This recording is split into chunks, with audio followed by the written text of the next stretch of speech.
This is CGTN, China Global Television Network.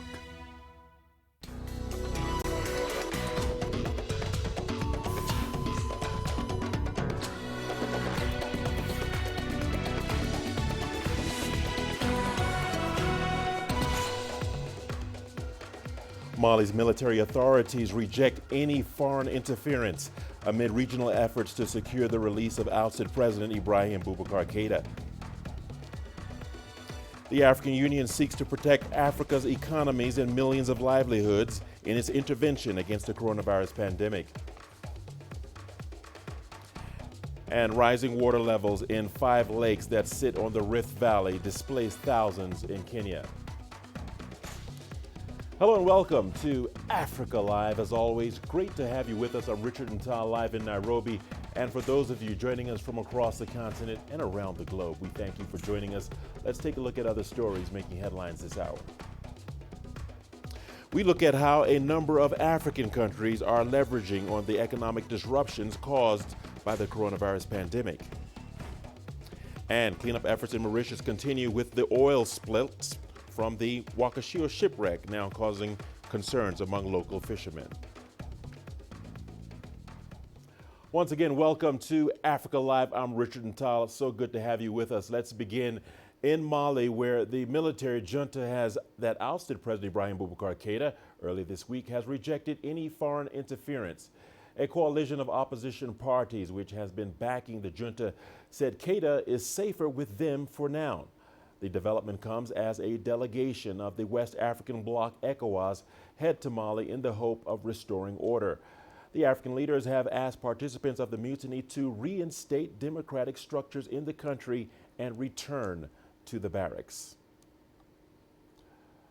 Well, the leaders of the West African bloc ECOWAS could face a tough task in getting the military mountaineers in Mali to reinstate President Ibrahim Boubacar Keïta, who was toppled in a coup on Tuesday. CGTN's Deji Batmas has more on that story.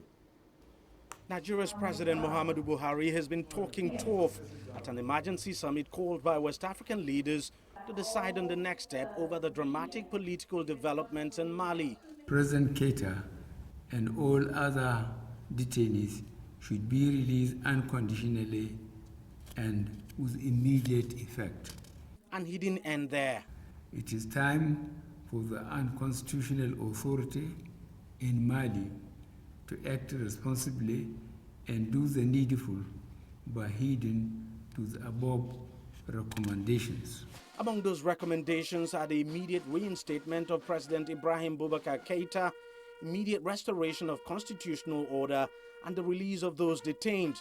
The leaders, however, stopped short of threatening military intervention. ECOWAS need to move stronger than this. The warning signal should be clearer. In fact, they should be more affirmative on a position they want to take. You know, a military option is not ruled out. It's not ruled out. So we'll test the strength of the Malian army against the rest of West Africa. For now, the West African bloc ECOWAS is hoping diplomacy and political pressure would prevail. A delegation of regional leaders is due to visit Bamako in the coming days to seek a resolution to the crisis. The days of military takeover are gone. I'm really abashed that we could have this kind of situation in Mali. I'm not saying that Ibrahim Boubacar Keïta is a good man or did well or not, but I'm saying that we must not encourage this military aspect of it. So if this one goes smoothly, unchallenged, the tendency is that it will be warming up in other places.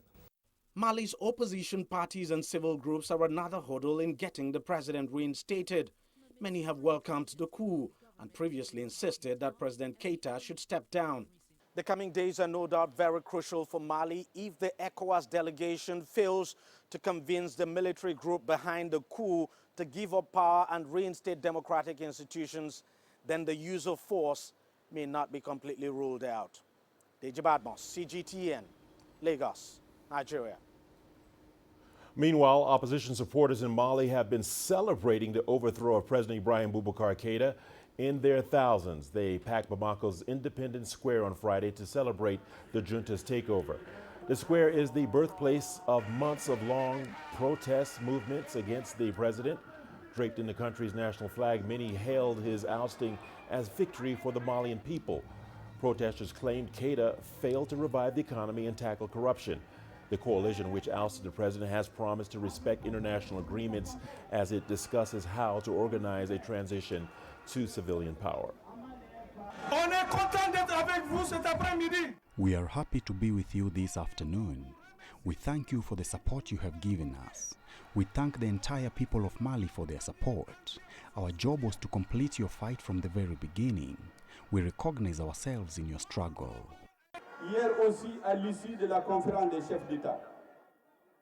Following the meeting of the heads of states of ECOWAS, they announced sanctions against our people.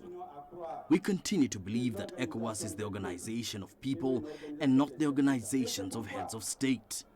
And that is why I asked the Malians, to the Malian youth, and in the name of the Strategic Committee of the M5 RFP, to warmly welcome the ECOWAS delegation coming here tomorrow.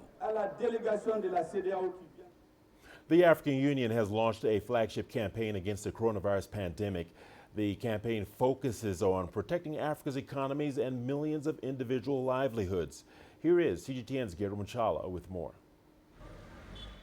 The campaign, Africa Against COVID-19, Saving Lives, Economies and Livelihoods, has been much anticipated. The African Union campaign was jointly launched by the Commission for Social Affairs, the Commission for Infrastructure and Energy, and the Africa CDC.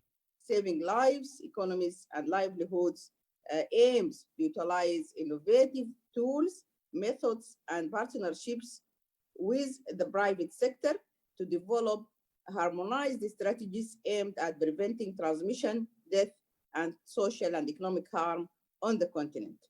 I think this campaign, we are not alone in this campaign, we are together.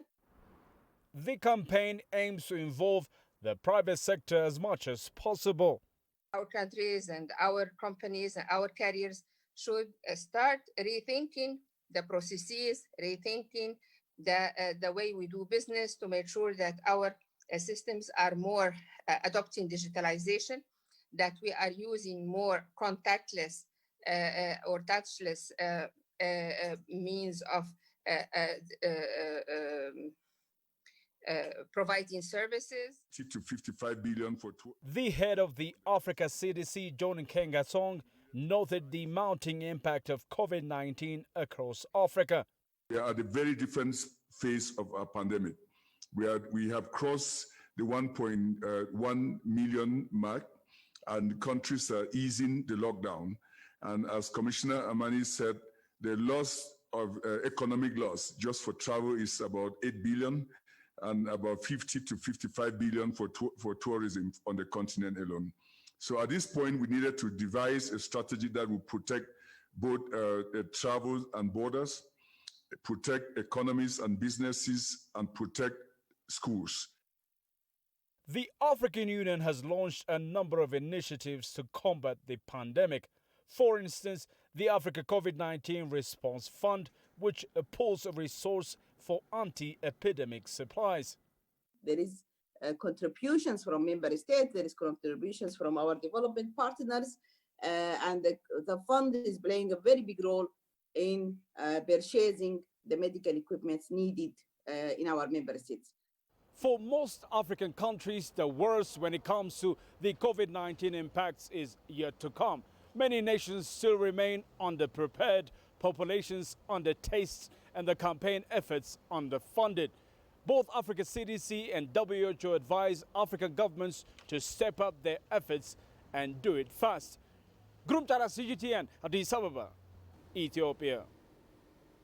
Meanwhile, South Africa's COVID-19 cases have surpassed 600,000.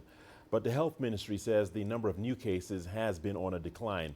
Daily new infections have been at less than 4,000 this week compared to a peak of nearly 14,000 seen in July.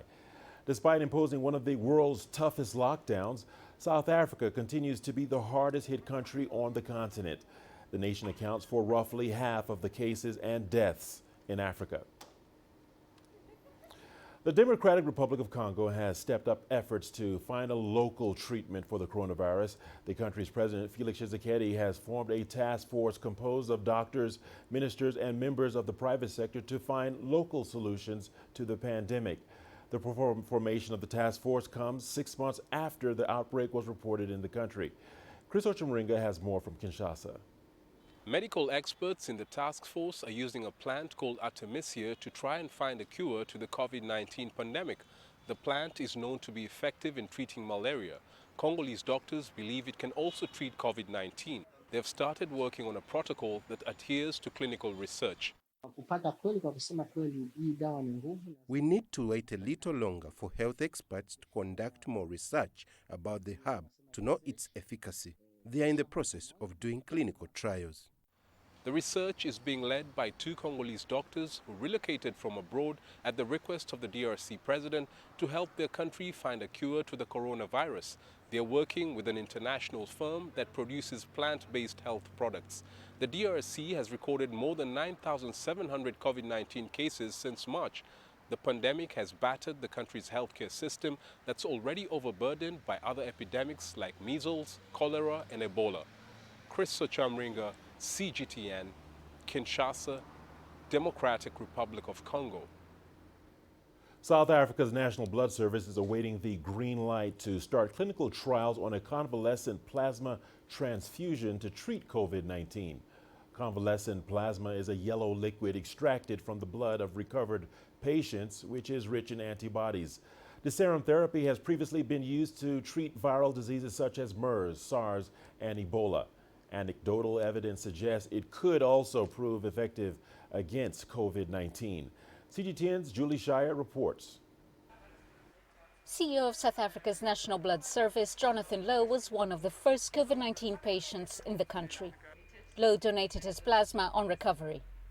He's now driving the process to begin clinical trials to use convalescent plasma transfusion on those who are critically ill. We'd like to conclusively prove that this treatment works.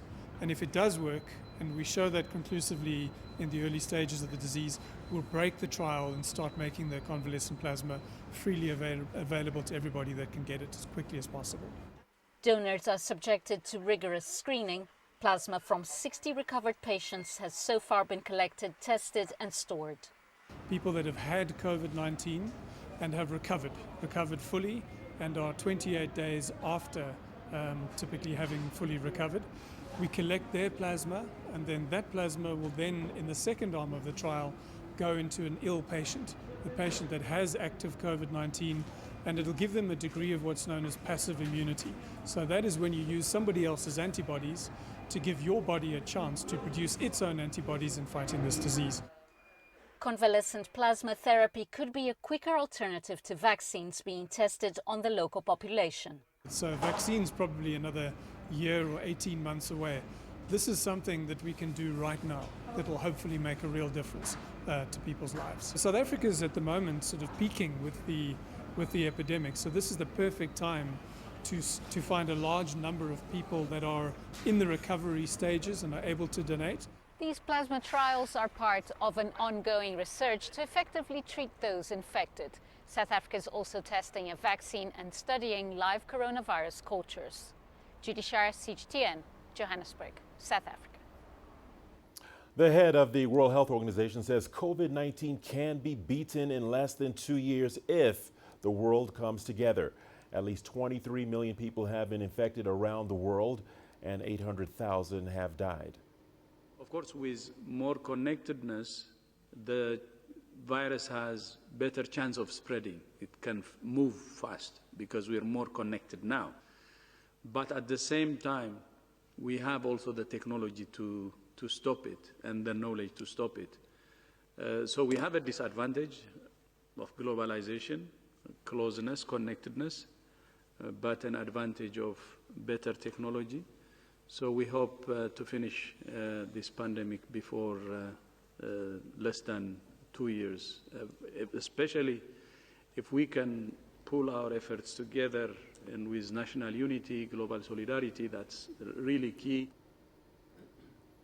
Let's turn our attention to Libya now, where rival factions have declared a new nationwide ceasefire.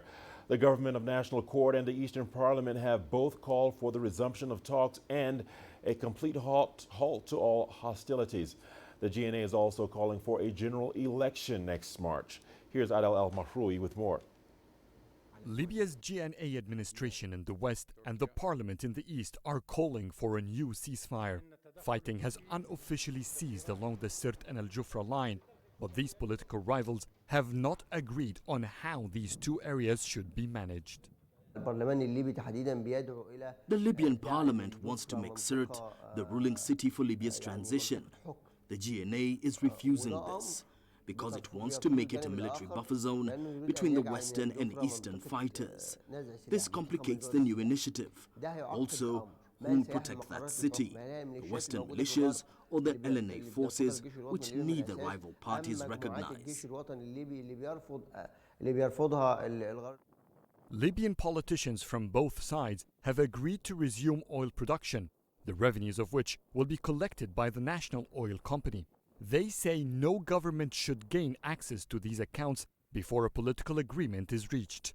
It's why the rival factions want political and military talks to resume immediately, a step that has seen all previous agreements collapse. Both parties and their international allies are still skeptical about the success of this ceasefire agreement and the political reform it could reach. We don't know if the Libyan rivals will commit to it. I think it's very difficult to achieve the declared targets. The conflict is extremely complicated. Many previous calls for the ceasefire have failed because mercenaries and foreign fighters are still on the ground.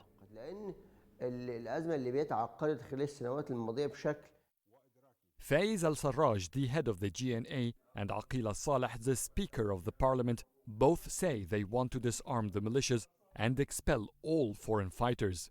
They have different interpretations, though, of what militias are. They also appear to have no common vision of what a unified national army or police forces should look like. So far, Khalifa Haftar, the man who manages the Libyan National Army, has not publicly endorsed the new initiative. Haftar also manages the UN military talks. If he is not on board the initiative his allies in the parliament have declared, it is very unlikely for it to succeed. Adel El-Mahroui, CGTN, Cairo. You are watching Africa Live on CGTN. We've got a lot more news coming your way after the break. Here's a look at what's ahead. Rising water levels in 5 lakes that sit on the Rift Valley displace thousands in Kenya. And we update you on cleanup efforts in Mauritius and why the oil spilt from the Wakashio shipwreck is raising concerns among local fishermen. Kenya's Turkana has its place inscribed in history. It's the cradle of mankind. But drought, floods, poverty, and now COVID-19 seem to have conspired against the Turkana. Just how are they dealing with their situation? Join me, Daniel Arab Moy, from Turkana, Kenya.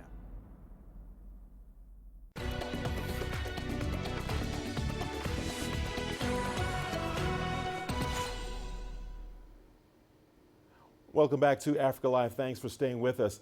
To Kenya now, where thousands have been displaced by rising water levels in 5 lakes that sit on the Rift Valley.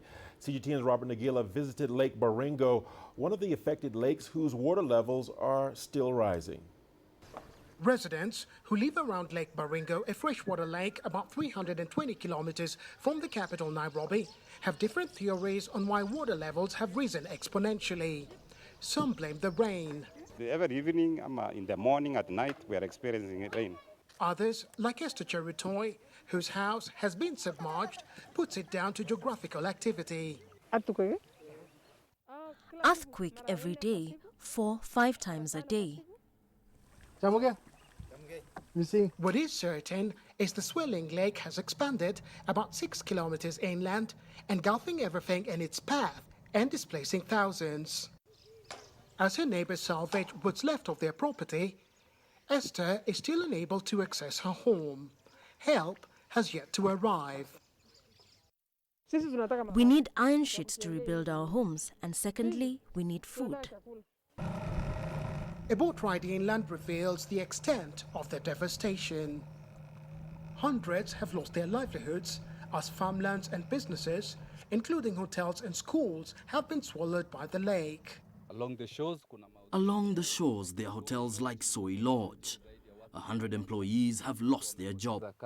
And Lake Baringo is not the only body of water affected. 5 of Kenya's lakes that straddle the Rift Valley have risen to levels not witnessed before and are still rising. And what their germination? Experts say that while global warming may have played a role, the problem is man-made. All our water comes from the Mao forest and the forest around Eldama Ravine. And all those areas are being chopped down. So basically what is happening is that we're getting flash floods coming down. And plus a lot of silt. So the silt is bringing the bottom of the lake up. As if the COVID-19 pandemic was not enough, the swelling lake has flooded the local health center at Kambia Samaki.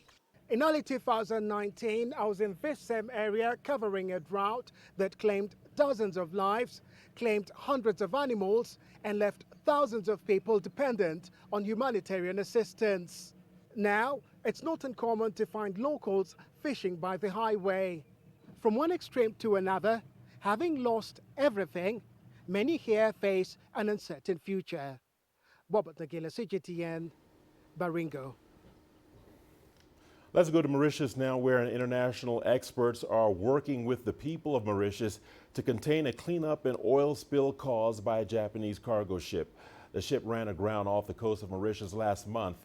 A large portion of the oil on board the ship was pumped out before the ship broke apart last weekend. But at least 1,000 tons had already leaked into the waters, causing damage to the rich marine ecosystem. Tugboats have been towing parts of the ship away from the reef, but progress has been hampered by low tides. International experts say they are transferring knowledge to local people to enhance their capacity during cleanup efforts. From our perspective, we've come in to support and bring some experience and knowledge from other spills from around the world. People working here have all been working together as one. We've been trying to assist and support in that, and making sure that not just the people that are already here, but the international people who came in to help as well from other countries, from Japan, from France, from UK, from India. We're all working integrated, using the skills and knowledge that each one brought in the best way, passing that knowledge to people here so they could use it to make good and sound decisions. Let's head over to the Democratic Republic of Congo. The World Health Organization has reported that 100 people were infected and 43 have died from the Ebola outbreak in the western DRC. These latest figures come as dozens of health workers down their tools over unpaid salaries. CGTN's Chris Ochimringa has this report from Kinshasa. The strike by local health workers in the northwestern province of Equateur has disrupted the response to the outbreak. They recently blocked access to the Ebola testing laboratory in the city of Mbandaka. The medics haven't been paid since the epidemic was declared on June 1st. They are now demanding the payment of their outstanding dues. But the government says it will only pay them after getting rid of names that shouldn't be on the payroll. Many people whose names appear on that list of health workers are not real workers. They are the ones who started the protest after we insisted on streamlining things. They are people who want to get free money. A few health workers have returned to work, but the strike has set back the response to the outbreak. 100 Ebola cases have been recorded since June. The disease has spread to 11 health zones in the region. The World Health Organization and other international agencies are supporting the government to contain the outbreak, which is the 11th to occur in the DRC. Chris Ochimringa, CGTN, Kinshasa, Democratic Republic of Congo. And to Nigeria now, where schools have remained closed to most students due to the COVID-19 pandemic. Only candidates preparing for national exams have been allowed back. Many students have resorted to e-learning to continue with their education. But children with special needs have been completely cut off from these online lessons as they require special attention. And as Kelechi Mekalam reports, there are growing concerns that this could negatively affect their development. It's been 5 months since Jonah Jonathan has been out of school. Institutions of learning have been shut down due to the coronavirus pandemic. And unlike his colleagues, the 10-year-old is unable to join the e-learning platforms. As a visually impaired student, Jonah depends highly on his instructor to physically guide him through the learning process, and it's taken a toll on the youngster. I really miss being in school, really, because staying at home doing nothing is like being lazy, so that's why I like to go to school. I want to be back to school because he loves school so much, and he loves people. He makes friendship, so he wants to be back to school. And the fact that there's no teacher around to teach him the Braille, he has to do other things. He sings, so since he cannot do the school things or stuff, he sings, he plays the instruments, and then goes for many occasions. Yes, for now, because I don't know Braille, so I can't teach him. Children with special needs like Jonah require special aid and technology to assist them with learning. And the current e-learning platforms in Nigeria do not provide such options. And that has cut them off from education and further put them at a disadvantaged position. Braille is very, very controversial. You need constant teaching. You need constant attention. You must be practicing it. Now, since March, they were at home. That means when they will go back to the school, and they don't know the day that they will be going back to the school, that means they were going to start afresh. So it's affected them psychologically. It's affected them seriously. The National Population Commission estimates that there are about 19 million persons with special needs in Nigeria. They include those with visual, hearing, physical and health impairments, intellectual disabilities, emotional and behavioral disorders, among others. Parents and education experts have already written an open letter to the government demanding that children with special needs be included in the e-learning scheme. They're hoping they could eventually compete favorably with their peers. Kelechi Mekalam, CGTN Abuja, Nigeria. Ugandans are heading to the polls next year to select a president, and a 20-year-old, yes, you heard it correctly, could be in the running. Fresh from high school, Humphrey Kowisa says he can lead his country. Leon Sienga reports. Uganda's youngest presidential hopeful, less than a year out of high school, 20-year-old Humphrey Kowisa believes he has what it takes to become Uganda's president. I'm after serving Ugandans. I'm after giving Ugandans the regime they are yearning for. That's why I told you that I'm coming with some of the values like political harmony. I'm coming with some of the values like fixing and empowering institutions. In 2017, a constitutional amendment led to the lowering of the age of eligibility for president from 35 years to 18 years. That's what allows Humphrey Kowisa to run, but he'll need $5,000 in nomination fees and 100 signatures from each of Uganda's 134 districts to be on the ballot. I urge Ugandans to ease the process, but I have it all that it takes. And one of the issues I'm coming to address is demonetizing politics in Uganda, you know. According to the Electoral Commission, there will be 17 million registered voters in Uganda next year, up from 15 million in 2016. Election fever is already beginning to set in months before the presidential campaigns. And with the growing number of people vying for the top job, next year's elections are likely to be an intensely contested affair. More than 20 contenders are already in the race for Uganda's presidency. The frontrunner is the incumbent Yoweri Museveni, who will be seeking a 6th term in office. He has been president since 1986. His closest challenger so far is popular musician turned politician Robert Kyagulanyi, also known as Bobby Wine. I did not present myself because I have so much expertise in politics. I did not present myself because I'm the most educated or the most qualified. I did not present myself because I'm an army general or a professor. I presented myself as one of those Ugandans that want a better country and indeed feel they deserve a better country.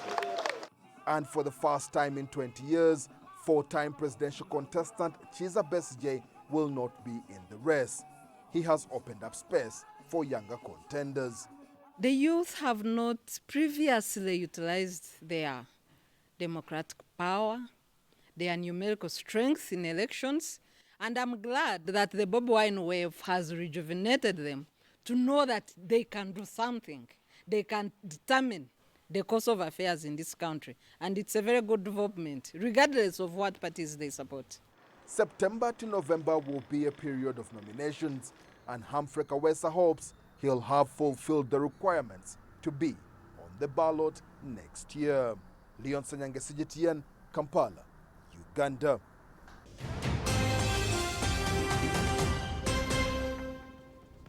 And let's now remind you of our top stories. The military junta that ousted Mali's President Ibrahim Boubacar Keïta earlier this week has rejected any foreign interference. A coalition of opposition parties which has been backing the junta said Keïta is safer with them for now. A delegation of the West African bloc is heading to Mali in the hope of restoring order. Libya's rival factions have declared a new nationwide ceasefire. The UN-backed Government of National Accord and the Eastern-based parliament have both called for the resumption of talks and a complete halt to all hostilities. The GNA is also calling for general elections next March. And South Africa's COVID-19 cases have surpassed 600,000. But the health ministry says the number of new cases have been on a decline. Daily new infections have been at less than 4,000 this week compared to a peak of nearly 14,000 seen in July. And that's a wrap of some of our top stories. Coming up next, we look at how a number of African countries are leveraging on the economic disruptions caused by the coronavirus pandemic.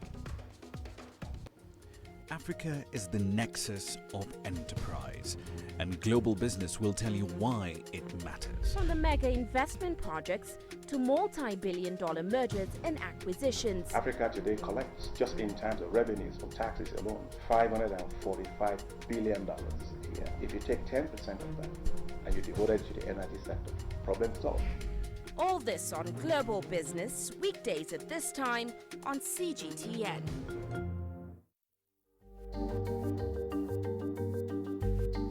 Africa Live. Find your voice.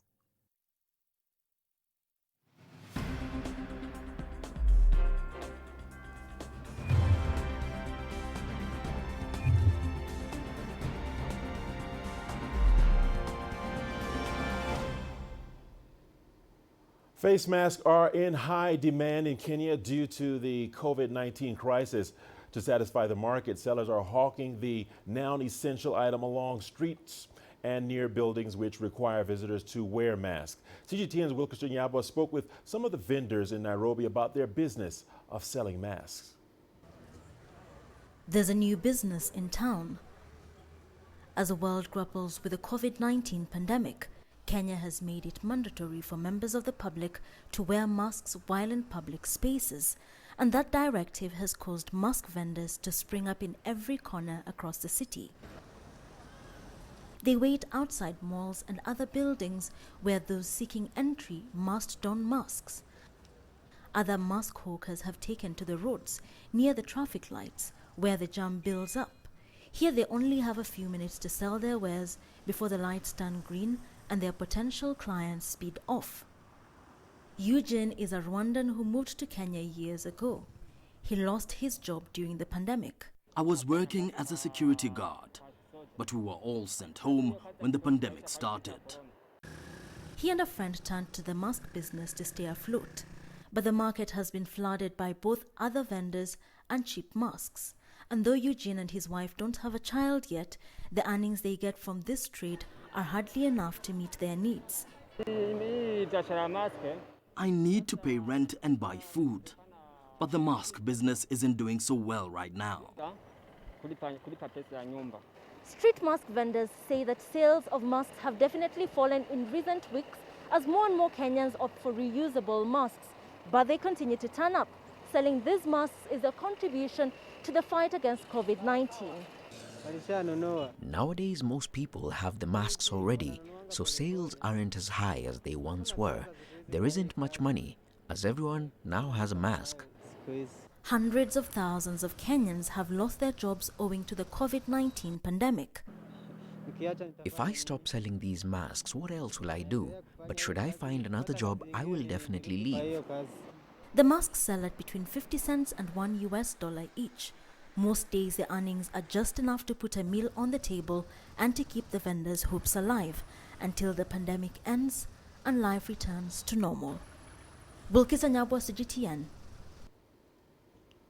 Wallets with wads of notes was a symbol of prestige, a sign of wealth. COVID-19 is fast changing this narrative as traders and buyers switch to cashless transactions to avoid contracting the virus. From Kampala, Uganda, correspondent Hilary Ayasiga reports on the emergence of cashless systems that are attracting thousands of traders and customers. Yash Dauda deals in merchandise in downtown Kampala. But the outbreak of COVID-19 has changed the way he does business. He can no longer receive cash. Due to this COVID situation, handling money is the notes and the coins is very dangerous because someone can get this virus through those notes and coins. Dawal developed a mobile application called Chikubo Online that allows his customers to make contactless payments. Diana Tegule regularly uses the app. Cashless payments are safe and convenient for me. It saves me the hassle of driving to the market. Instead, I use that time to do my other work. Chikubo Online deals in a wide range of products such as sugar, beverages, and detergents, among others. And the number of people using this mode of payment is steadily going up. Owners of Chikubo Online Market say for the last 4 months, they've recorded over 50% growth in business because customers now prefer to buy online to keep safe from COVID-19. However, experts say more needs to be done to explain and promote online payments in Uganda. We need to get to a point where Momo Pay or Airtel Pay or whatever you call it, like what M-Pesa has done in Kenya with Pesa Pay, where every corner shop, has a Pesa Pay number. So it means that you have demystified being able to receive digital payments. And that's the kind of direction you want to go into. But like any other business, this one also has challenges. Hackers hitting your accounts and your money disappearing. And I think that's the biggest challenge. And we've had quite a number of similar cases or such cases in this market. And so you need to work on the attitude of the people, the fear that they have. But as the new normal takes shape, cashless payments could soon become the future of doing business in Uganda. Hilary Ayasiga, CGTN, Kampala, Uganda. In Senegal, a journalism student is helping people with a hearing impairment to stay up to date during the COVID-19 pandemic. Naomi Kofi posts summaries of daily coronavirus briefings. Her video on social media has even caught the attention of Senegalese President Macky Sall. Let's take a listen. Naomi Kofi has made it easier for the hearing impaired in Senegal. She prepares awareness videos on coronavirus and translates daily COVID-19 briefings in her apartment using sign language. I've lived with hearing impaired people before. I always like to share everything I do with them. It just so happens that a lot of information is given about COVID-19 barrier measures, and the deaf are usually left out. So I said, why not use my Facebook page to inform them?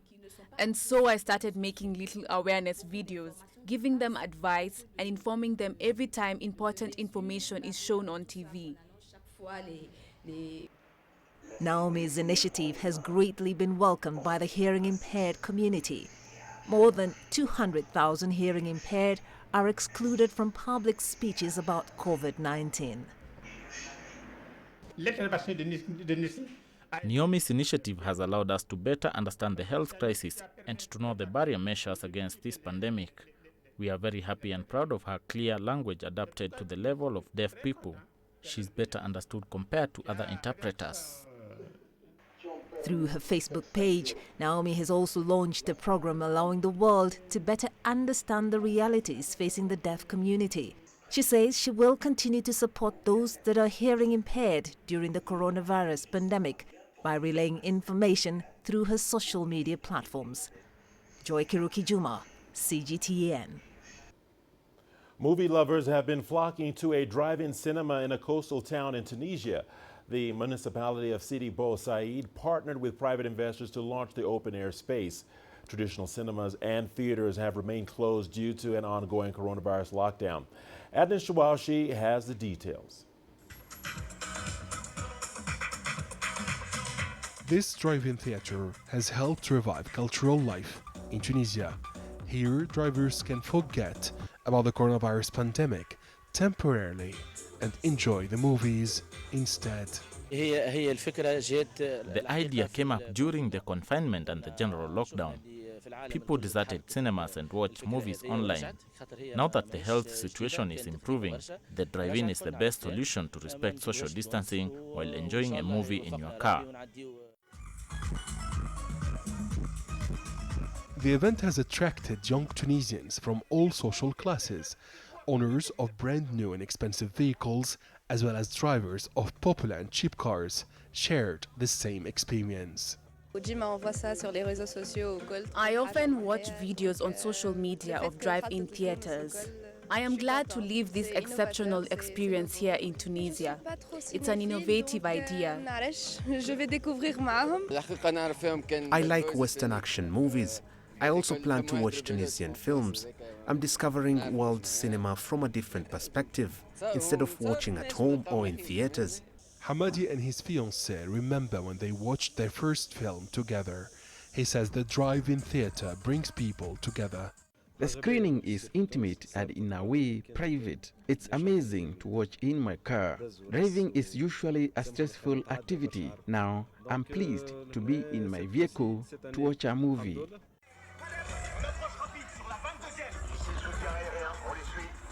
The drive-in cinema in the capital city Tunis will operate for 16 days. 58 movies will be screened during this period. The organizing committee now plans to hold a drive-in cinema festival in 6 different regions across Tunisia. Thousands of Tunisians who miss the ambience at theaters can now watch their favorite old movies as well as new releases at the drive-in cinemas. Health authorities have insisted on people respecting social distancing and all prevention measures in order to prevent a sudden shutdown over health concerns. Adnan Shawashi, CGTN, Tunis. And the news continues on Africa Live. We will see you on the other side of the break with more news. Here's a look at what's ahead. How a helicopter pilot in South Africa is living his dream as he helps in protecting wildlife.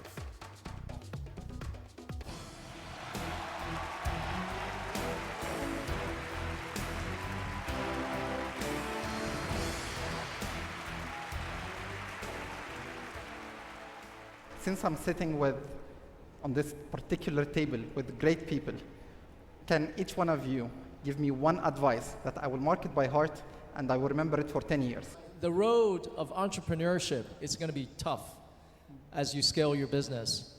But what you shouldn't forget is you take care of your family, because if your family is happy, then they will support you.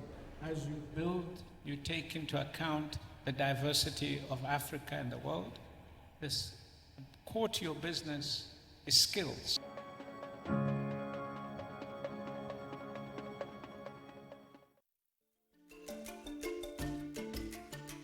Africa Live. Find your voice.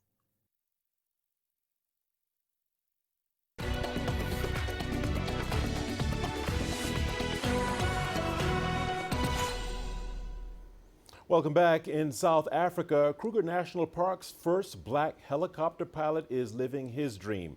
David Simelane has officially joined the Air Wing, which forms a crucial part of the park's conservation and anti-poaching strategy. The South African began his career in IT. After taking his first helicopter ride, though, at the age of 19, he fell in love with flying and has been in the skies for the past 16 years. CGTN's Yulisa Njamela has more. David Simelane is part of a team whose job is to save the rhino at Kruger National Park. If we don't do it, we are faced with the plight of the potential extinction of the rhinos, and not on our watch. So that's the call of duty that we have as a team. Particularly being the first is probably an indication for young ones out there, the element of black excellence. And we cannot appreciate mediocrity anymore. And this is a job, unfortunately, if you make a mistake, people's lives will die. Simelane says it's a calling for him. Otherwise, he would not survive, as the job includes exhausting hours of flying over growing territory, dealing with poachers. We fly one end of the park to another end in a grid-like fashion to be able to count all the species that we have on the park. That would be one thing, and then there's other issues where we have to go on call-outs in rhino poaching, anti-rhino poaching. There's so many different facets to what we do. The number of South African rhinos killed by poachers fell by half in the first 6 months of the year 2020. That's partly as a result of the nationwide coronavirus lockdown and as a result of efforts by people like Simelane. To be able to do what we do and be part of the DNA of becoming the best paramilitary civilian operator in the world, it's an honor. There's nothing better than that. And working with the team that we work with, are coming in this morning, and it's all laughs because we all have the same common goal, which is very hard to find. Simelane's job is complemented by other professionals surrounding him. The importance of my job. Without us, the engineers, the pilots cannot be in the air. So we need to have the aircrafts serviceable at all times if possible, so that they can do their jobs up in the sky, helping where they can. Every day is a different day. It can go from just maintaining one of the aircrafts, or there can be a snag and you have to fix that first so the aircraft can be airborne again. Every day is just a totally different day. You can never predict what is going to happen. According to the Environmental Affairs Department, despite its relative decline, rhino poaching remains alarming in South Africa. Yulisa Njamela for CGTN at the Kruger National Park in South Africa. And now to our continued look at the wildebeest migration in Kenya. And today we bring you those precious moments of wild animals spending their time bonding as a family.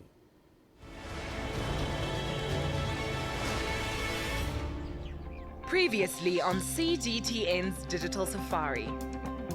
In the Masai Mara, Isaac staked out what looked to be a promising crossing.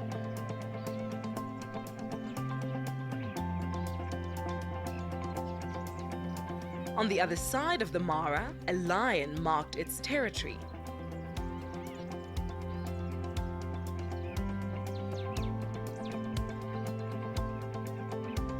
And in the distance, lion cubs played a bit of camouflage and seek.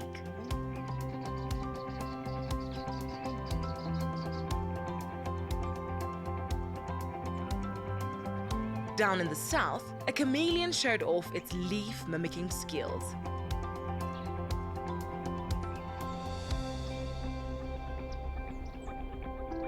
It wasn't all a game of hide-and-seek in Juma, but instead a game of bite and tag.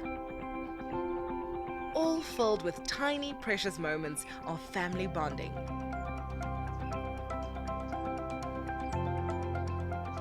And fur fighting for Ribbon and her cubs.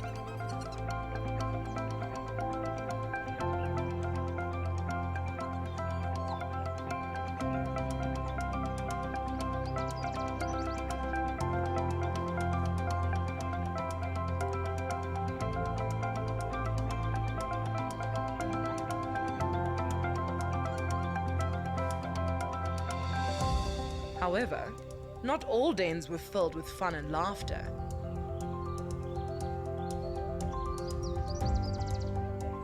As in Tswalu, the meerkats were sharp on guard as they popped out to look about before starting their morning activities.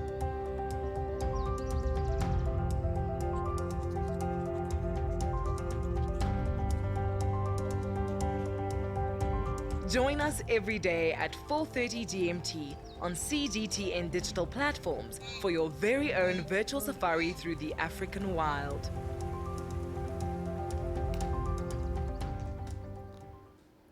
And we are not done just yet. We've got your sports news coming up after the break. Here's a peek at the headline.